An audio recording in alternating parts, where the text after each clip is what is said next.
The coronavirus has all but disappeared in China. That's according to top government officials who credit strict measures during lockdown, the widespread testing, and contact tracing. In fact, China hasn't reported any new infections since September. However, another issue that could lead to catastrophe has emerged in the Asian country. We're talking about food scarcity. While China is trying to face the problem head on, the danger extends far beyond its borders. RT's Alex Mihailovich has that story. It's a ritual that can be found most anywhere around the globe. Family and friends sitting down to share a meal. Although the coronavirus may have cut down the social aspect of dinner in many parts of the world, in China, the meal itself. You see what's happening in China or Manchuria is going to happen over here. In Nihon, in Japan, everything going to happen over here. You know, like they cutting back on the food and stuff like that based on the virus because, like, that was the pestilence. Now, the famine finna happen. You know, that's the reason why you're supposed to save up on the food and everything like that, you know. And, you know, and vegans, the ones that's vegans, they going to starve to death. Just real talk. But anyway, yeah. It's finna happen, man.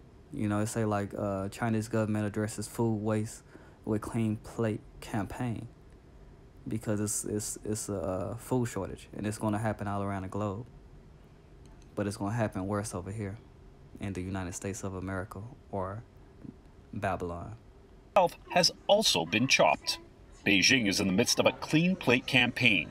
While people are being told to finish their dinners and not to waste any food, some restaurants in China have gone so far as to dish out half servings. From cutting down on portions to saving leftovers for later. The people of China. You see, and they doing this at the last minute when they could have been saving food and cutting back years, decades ago. Now they want to do things at the last minute. That's what devils do, man. And that's the reason why, like, they had to perish. China are being told not to waste a single ounce of food.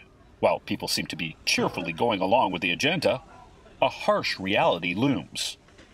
Food supplies are down and prices are up. 13% year over year, to be exact. There are a number of factors at play. The nation has been hit hard by the African swine flu, which emerged in China in 2018, cutting its pig herd in half. Millions of pigs have died or been culled due to the virus. The popular source of protein has soared in price in China by 135% since February.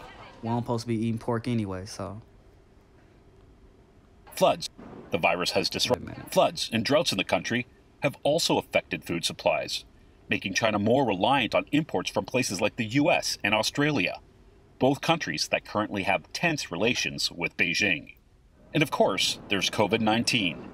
The virus has disrupted food chain supplies around the world, bringing us to the fact that when it comes to food scarcity, China is not alone. Food shortages are affecting countries globally, rich and poor alike. All around the world, food prices have gone up in the past 12 months due to the coronavirus pandemic.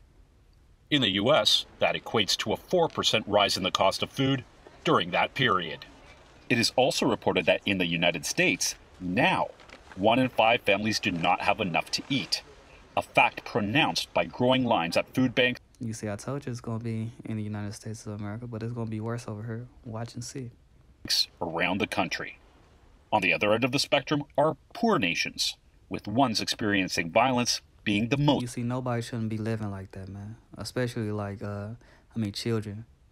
Devils should be suffering like that, but at the same time, good people shouldn't be suffering like that and stuff like that. They should be, they should just, you know, take her out and stuff like that, you know. I ain't saying take her out as far as like death, but, you know, put her down and stuff like that so she can, so her soul or spirit or like that can leave her body and rebirth into a new one, you know, because like that's, nobody should be suffering like that. Only devil should be suffering like that. Most in danger. In many places, the pandemic, coupled with conflict and disruption, is dealing crippling blows to food security. Millions of people in the Democratic Republic of the Congo, Northeast Nigeria, South Sudan, as well as Yemen, face the risk of famine. Environmental issues, disease, including a pandemic, war, and even pestilence are all contributing to food shortages around the globe. Although China seems to be trying to do something about it, the issue needs a global solution. And according to some, if we don't tackle the problem together, now, not too far down the road, it might be too late. The threat of famine is looming again, so we have to step up and not step back. And quite frankly, 2021 will be a make or a break year. 1 head of cabbage, some cooking oil, a little bit of salt, and about 3 cups of rice is all Emma Kajiri has left in her kitchen. She says she'll have to make it last as long as possible to feed her family of 8. Life is hard. But at the same time, the people that's recording this have a whole lot of money that they can, a whole lot of resources like that they can fill up her whole cabinet. But what they just doing, just recording it and watching them suffer. You see, that's the reason why like these devils, man. That's the reason why like we're in the end, bro.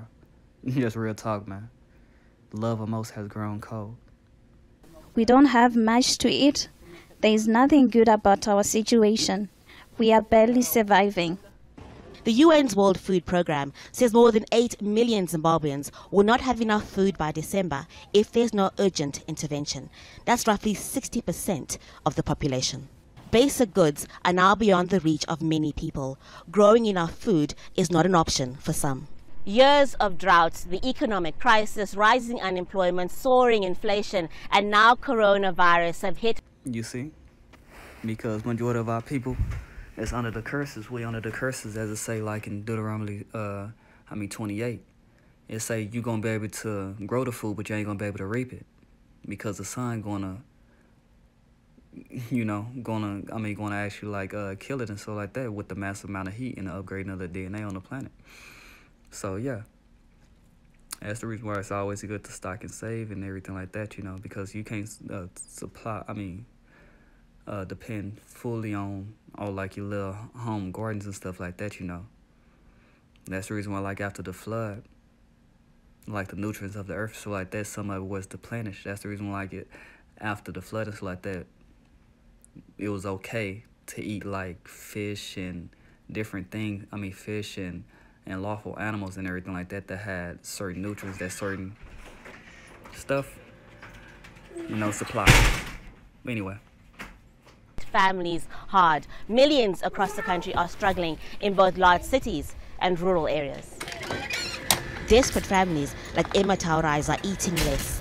She has to feed 10 grandchildren. Her own kids either died or left the country to look for work. I can only hope my neighbors take pity on us and give us food, even if it's their leftovers. We really don't know what we are going to do. We are currently living in a time Jesus refers to as the birth pains.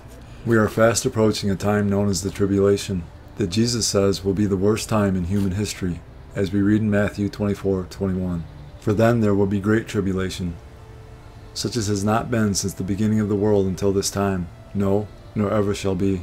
We are currently witnessing events that will continue to become more frequent and more intense until God pours out his final judgments on an unbelieving and unrepentant world.